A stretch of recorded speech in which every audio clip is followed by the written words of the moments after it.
وأرور هراء الصبح وأي بدأت كرير كسماية ودير جروبيان كسب يتعلن إنه نساك وحنكسو جرماني guriga ay ku nool yihiin 9 sano jiro lamaana ah oo gurigan kali ku ah oo mid kamid yahay arraaca wana aabihilowle oo aysan isku saamixin da'diisa iyo marista buuraha dhaadheer ee ku teesan waqooyiga magaalada Kismaayo maadaama ay tahay isha ariga laga foofiyo sida maalinlaha lagana soo hoyay habeen inaguna qayb ayaan ka noqon doonaa shaqadiisa maalinlaha ee raacista Hilowle Cabdiraxmaan Cabdi iyo hooyo Ceebla Nuur Goore waa lamaana ah kuna nool magaalada Kismaayo waxay badi isku soo qaateen cimrigooda balse lamaanahan daada ah kama aysan helin ubadkii ay dhaleen daryeelkii ay uga baahanayeen iyagoo kala fog awgeed kaligood ayaana iska kaashanaya cidlada iyo ciidan la'aanta waxayna ku nool yihiin gurigan jiingada ah oo qofkii lahaa u dajiyay inay u ilaaliyaan dhulka guriga ayaa kamid ah guryaha ugu dambeeya xaafadaha dhaca waqooyiga Kismaayo wuxuuna si maalinla ah u raacaa 9 sano jirkan xeen ari ah oo midkiiba bishii ku raaca 20,000 oo shilinka Soomaaliga ah lacagtaasi oo ah wax ka yar maalinkii ku shilin inuu neefkiiba ku raaco wuxuuna inoo sheegay in bishii dhamaantood celilisaan uu ka helo lacag u dhaxayso 14 ilaa 15 dollar bishii waxaana u sii dheer deynta iyo dadka qaar ee uu ariga u raaco oo uu ka waayay lacagta bilaha ah wayna yartahay dadka ku nool Kismaayo ee ka warqaba noloshiisa gaarka ah marka la isku eego lacagta uu ku raaco neefkiiba ma ahan wax u dhigman rafaadka adag ee uu marayo waayeelkan dantu ciimbiday raacista ariga duruufo badan ayaana ku xindaaban noloshiisa riyahan baan raa way la ii keenan 20 la ii keenan waan qaadana hadan iyo kale ku waraabina garab kala aan qaba male ilaahay ku saqeesh ari anigoo waqoon oo u jeerayo afaliir soo boodiya igu dhacay iyaan toosatmaan koosana ay daawan way afmado aan joogay hadan hor lay ugu sii darhaas dhinacan ever bawayba geeskana wax yar ka arka edegeed inay ku jiro in kala bahada maba ana dad taktar maba taganba kuwaan layda daba orday tabar baaba ii deeday buuraha markay korayna dib bale ku korhay ilaahu ma ku untay danaydan ku korhay lugta daciifo ka tawaada gudadka oo la qoday oo dhagax laga bixiyana dib way waan ku wareegtaa waxay tabartay ee waan ku wareegana ushan waa ku taagsana ana nabar kalena waa igu yaala meeshan gumeerkan nabar weyn oo intaan la ega igu yaala oo ushana ku kutuba waana sin laha damba igu abeedeysay danaydan adduunku waxa ugu jecel masaajidkaas aan ka bixin oo iska joogo oo iska ibaadeysto inta waqti ilaahay oo ku tukado oo salaadayda subaxdii habeenkii kullu iska joogo waan rabaa aniga ila damba ii diidahays dantaas baaba aan u raacay howlahan hooyo Ceebla Nuur oo ah garabka kaliya ee Aabihilowle ayaa mar ay ka sheekeynaysa noloshooda waxay inoo sheegtay in ujeedka kaliya ay u wada nool yihiin uu yahay isdaryeelid iyo in midkii ajasha ay ku soo hormartana uu midka kale ku hubsado hoyga dhabta ee qabriga lama qof waayeel waxaana hawaaweed yahay wayna waaxida nolosha aynana baa nolol fiihaan aan ahaan sakaraan aan ahaan dabax oo qof oo gacanta oo yacnaa wax nooga soo qabtay boosaas oo arta nooga soo qabtay oo aan ku noolnahay maanta waa cimri gulib sii go'an waaye asagana waa 9 jir anigana waa 80 sida garacayna waxa maanta aan kala dheernahay ma walaah waxaan hay laba waayeel oo saas ay tahay intaas aan isla soo wada jirnaa isla soo qariibayna haddana aan isgarab fadhina waxaan ugu joognaa haddii hor intana aan joogo haddaan ka hor intana u joogo sababku markuu da'o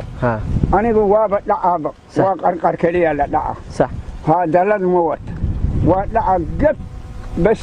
waxa liigu soo qaaday gaar dameer liigu soo qaaday waa gartay markii roob da'o waaba wareera goob weyn Kismaayo iga jirta goob weyn oo saasay kula noqonaysaa hadda ku soo noqonaa goob weyn sax musluna isoo eelena hayo way nabix arigan gaarina insha Allah inkastoo aan la soo koobi karin culayska nololeed ee aabahan haddana labada xilli ee jilaalka iyo xilli roobaadka mid kasta wuxuu u leeyahay saameyn gaar ah jilaalka waxa ku fogaada daaqsinta ariga xilli roobaadkana waxa ku adag inuu u adkaysto qabowga iyo dhibicda roobka mararka qaarna waxa uu garan waayaa halka ay ka jirta magaaladii uu xoolaha u hoyin lahaa, taasoo sababta in mararka qaar jiha aan sax ahayn uu habeenkaa u hoyaado. Ilaadan Maxamed, Universal TV, magaalada Kismaayo. waa aroor hore oo subax ah oo ay badi dadka reer Kismaayo u diyaargaroobayaan kasab iyo tacliin. Innaguna saaka waxaan ku soo jarmaadnay guriga ay ku nool yihiin 90 sano jiro lamaana ah oo gurigan kali ku ah oo mid ka mid yahay Ariraaca, waana Aabe Hilowle oo aysan isku saamixin da'diisa iyo marista buuraha dhaadheer ee ku teesan waqooyiga magaalada Kismaayo, maadaama ay tahay isha ariga laga foofiyo sida maalinlaha lagana soo hoyay habeenkii. Innaguna qayb ayaan ka noqon doonaa shaqadiisa maalinlaha ee raacista. Hilowle Cabdiraxmaan Cabdi iyo hooyo Ceebla Nuur Guure waa lamaana da' kuna nool magaalada Kismaayo. Waxay badi isku soo qaateen cimrigooda, balse lamaanahan da'da ah kama aysan helin ubadkii ay dhaleen daryeelkii ay uga baahnaayeen, iyagoo kala fog awgeed. Kaligood ayaana iska kaashanaya cidlada iyo ciidan la'aanta, waxayna ku nool yihiin gurigan jiingada ah oo qofkii lahaa u dajiyay inay u ilaaliyaan dhulka. Guriga ayaa ka mid ah guryaha ugu dambeeya xaafadaha dhaca waqooyiga Kismaayo, wuxuuna si maalinla ah u raacaa 90 sano jirkan xeen ari ah oo midkiiba bishii ku raaca 20,000 oo shilinka Soomaaliga ah. Lacagtaasi oo ah wax ka yar maalinkii ku shilin inuu neefkiiba ku raaco, wuxuuna inoo sheegay in bishii dhammaantood celcelisaan uu ka helo lacag u dhaxayso $14 ilaa $15 bishii, waxaana u sii dheer deynta iyo dadka qaar ee uu ariga u raaco oo uu ka waayay lacagta bilaha ah. Wayna yar tahay dadka ku nool Kismaayo ee ka warqaba noloshiisa gaarka ah. Marka la isku eego lacagta uu ku raaco neefkiiba, ma ahan wax u dhigman rafaadka adag ee uu marayo waayeelkan dantu ciimbiday raacista ariga. duruufo badan ayaana ku xeendaaban noloshiisa. riyahan baan ra'aa wahi la ii keenan 20 la ii keenan waan qaadana, haddana iyo kale ku waraabina. garab kale aan qaba male, ilaahay ku saq. isha ari anigoo waqoon